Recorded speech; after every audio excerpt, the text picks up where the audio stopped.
கூட இருக்கிறவர் ஜனங்களோடு எப்பொழுதும் இருக்கிறவர், இருக்க விரும்புகிறவர். ஜனங்களோடு எப்பொழுதும் அவர் இருக்க விரும்புகிறவர். ஆண்டவர் எவ்வளவு சிருஷ்டிகளை சிருஷ்டித்திருக்கிறார், தேவதூதர்களை சிருஷ்டித்திருக்கிறார். ஆனால் அவருடைய சாயலின்படியோ ரூபத்தின்படியோ எந்த ஒரு சிருஷ்டி அவர் சிருஷ்டிக்கவில்லை, மனுமக்களை தவிர. அல்லேலூயா, ஸ்தோத்திரம். மனுஷ ஜாதிகளை தவிர யாரையும் அவருடைய சாயலின்படியோ ரூபத்தின்படியோ சிருஷ்டித்ததே இல்லை. மனுஷ ஜாதிகளை மாத்திரம் அவருடைய சொந்த சாயலின்படியும் சொந்த ரூபத்தின்படியும் சிருஷ்டித்தார். எதற்காக? அவர்களோடு எப்பொழுதும் வாசம் பண்ணும்படியாக. அல்லேலூயா, ஸ்தோத்திரம். அவர்களோடு எப்பொழுதும் வாசம் பண்ணத்தக்கதாக, வாசம் பண்ண விரும்பி, அவர்களோடு எப்பொழுதும் வாசம் பண்ண, உலாவ, சஞ்சரிக்க, அவர்களோடு குடியிருக்க விரும்பித்தான் இவ்விதமாக சிருஷ்டித்தார். எப்படி? அவருடைய ஜனங்களோடு கூட எப்பொழுதும் வாசம் பண்ண விரும்பி தம்முடைய சொந்த சாயலின்படியும் சொந்த ரூபத்தின்படியும் மனுஷ ஜாதியை சிருஷ்டித்தார். இது எவ்வளவு பாக்கியமானது, எவ்வளவு ஆசீர்வாதத்துக்குரியது, எவ்வளவு பாக்கியமானது, எவ்வளவு ஆசீர்வாதத்துக்குரியது. வேற எந்த சிருஷ்டிக்கும் கிடைக்கக்கூடாதான பாக்கியம். மனுஷ ஜாதிகளை தவிர, மனுமக்களை தவிர வேற யாருக்கும் ஆண்டவருடைய சாயலோ ரூபமோ இல்லை. ஆண்டவர் எப்படி நம்மை போல இருக்கிறார், மனுஷ சாயலே இருக்கிறார், மனுஷனை போல இருக்கிறார், மனுஷனுடைய சாயலின்படி ரூபத்தின்படி இருக்கிறார். அவருடைய அழகு, அவருடைய மகிமை, அவருடைய தேஜஸ் அதெல்லாம் வேற. அல்லேலூயா, ஸ்தோத்திரம். சாயல் ரூபம் எல்லாம் நம்மை போலவே இருக்கிறது.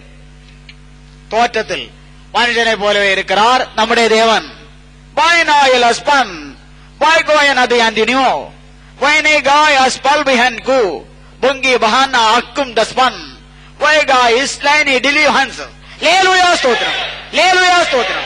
யாரும் கிடைக்கக்கூடாதான மகா உன்னதமான பாக்கியம் மனுமகளை கிடைத்திருக்கிறது.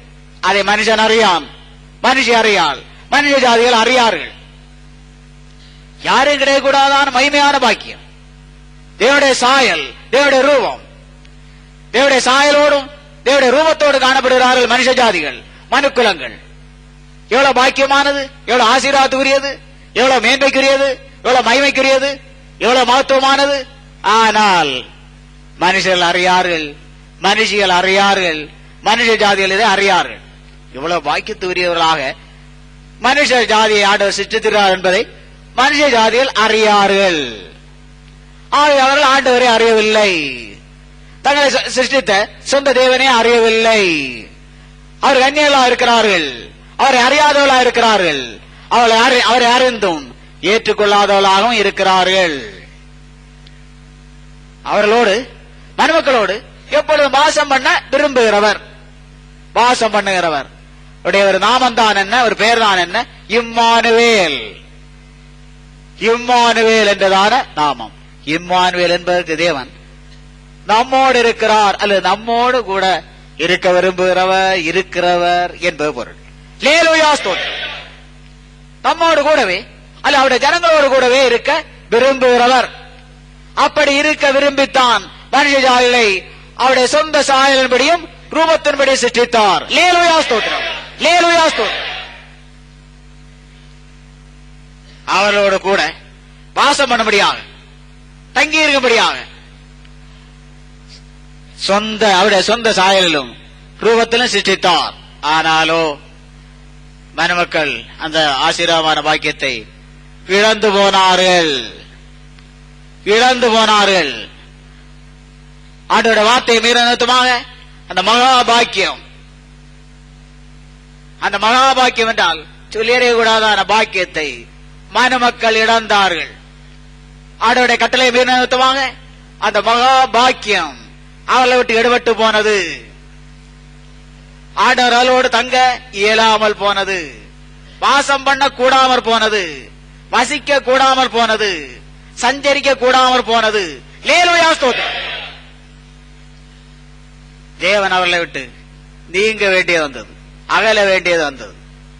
தேவனுக்கு இருந்தார அந்த பந்த சொந்தம் எல்லாம் அது அகல வேண்டியது, நீங்க வேண்டியது ஆயிற்று. ஆண்டவர் எவ்வளவு விருப்பத்தோடு, எவ்வளவு எதிர்பார்ப்போடு மருமக்களை சிருஷ்டித்தாரோ அந்த எதிர்பார்ப்பு மாறாக மருமக்கள் மாற நிமித்தமாக இந்த பாக்கியம் மருமக்களை விட்டு எடுபட்டு போயிற்று, அகன்று போயிற்று. ஜனங்களோடு தேவன் வாசம் பண்ண கூடாமற் போயிற்று. ஜனங்களோடு தேவன், மருமக்களோடு தேவன் வாசம் பண்ண கூடாமற் போயிற்று. சஞ்சரிய கூடாமற் போயிற்று, உலாவ கூடாமற் போயிற்று. அவளோடு இடைபட நிலைய பெற்றவர்களாகிவிட்டார்கள் மனுஷர்கள். அபாக்கியமான நிலைக்குள்ளானார்கள், அபாக்கியமான நிலைக்குள்ளானார்கள். ஆண்டவருடைய மகிமையான பாக்கியத்தை எல்லாம் இழந்து போனார்கள்.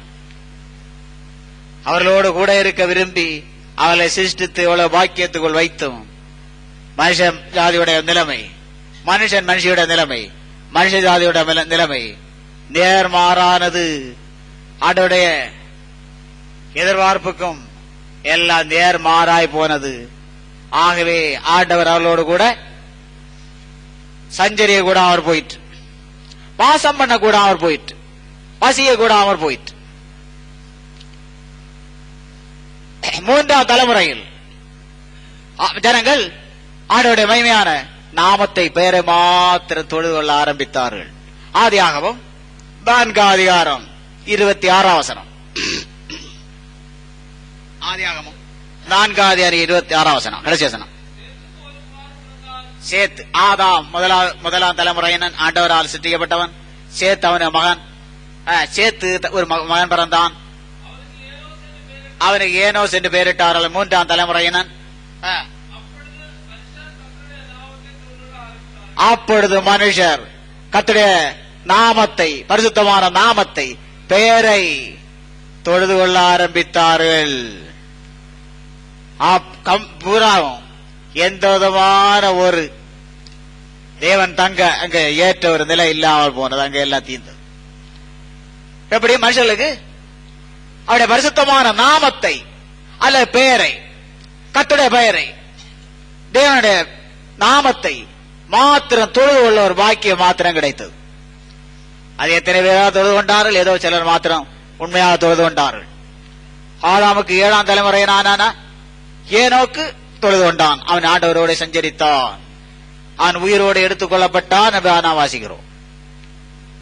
ஏதோ சிலர் தான் அவர் உண்மையாக தொழுது கொண்டு உண்மையுடையவராக அவர் பிரியமாக வாழ்ந்தார்கள். லேலூயா ஸ்தோத்திரம். அவருடைய திருநாமத்தை, பரிசுத்த நாமத்தை தொழுது கொள்ள பாக்கியம் கிடைத்தும் அநேகர் தொழுது கொள்ளவில்லை. ஏதோ சிலர் தான் அவருடைய திருநாமத்தை தொழுது கொண்டு அப்படியாக காணப்பட்டார்கள். அவ்வளவுதான். அப்படி காலங்கள் அநேகம் கழிந்தது. ஆண்டுகள் 100 1000 என்று ஆண்டுகள் அப்படியே சென்று கொண்டே இருந்தது. 100 1000 அப்படியெல்லாம் ஆண்டுகள் எல்லாம் சென்று கொண்டிருந்தது. ஏதோ சிலர் மாத்திரம் அவருடைய பரிசுத்த நாமத்தை தொழுது கொண்டிருந்தார்கள். மீதி ஒருத்தரும் தொழவும் இல்லை. மரம் போல போக்கிலே நடந்து கொண்டிருந்தார்கள். அப்பொழுது ஆண்டவர் மோசேயின் மூலமாக ஆசரிப்பு கூடாரம் என்றதான ஒரு வாசஸ்தலத்தை அவருடைய ஜனங்களுக்காக ஸ்தாபிக்க சித்தம் கொண்டார். ஆசரிப்பு கூடாரம் என்றதான ஒரு வாசஸ்தலம், ஆண்டவர் தங்குறதான ஒரு வாசஸ்தலம். ஜனங்கள் தொலைந்து போகிறார்கள். அவரோடு ஜனங்களோடு மணமக்களோடு தங்கும்படியாக ஆண்டவர் சிருஷ்டித்தும் எல்லாம் தீர்ந்தது, முடிந்தது. அவருடைய நாமத்தை தொழுது கொள்ள பாக்கியம் அவளுக்கு கிடைத்தும் அதுவும் அதனால அநேகருக்கு ஒன்று பிரயோஜனம் இல்லை. எப்படியும் ஆண்டவர் ஜனங்களுக்காக